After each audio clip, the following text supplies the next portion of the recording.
Dan subhanallah, teman-teman semuanya dan terkhusus para ibu-ibu, ya memang nama ibu-ibu mungkin nggak tercatat, nggak dikenang oleh manusia.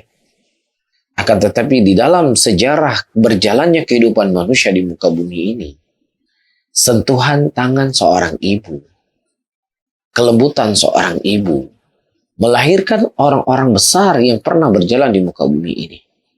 Dan disebutkan saja namanya Al-Imam Syafi'i, Al-Imam Ahmad rahimahullah, Sufyan bin Zaid Ats-Tsauri, dan ulama-ulama yang lainnya.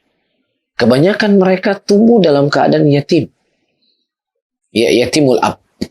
Ya, mereka yatim bapak. Maksudnya mereka telah tumbuh dalam keadaan tidak punya bapak.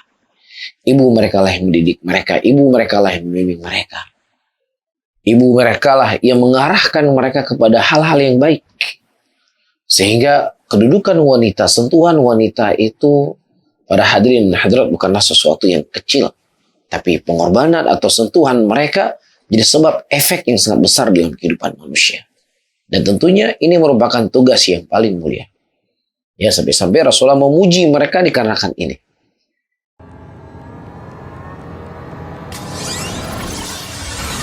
STA TV Media Syiar Islam.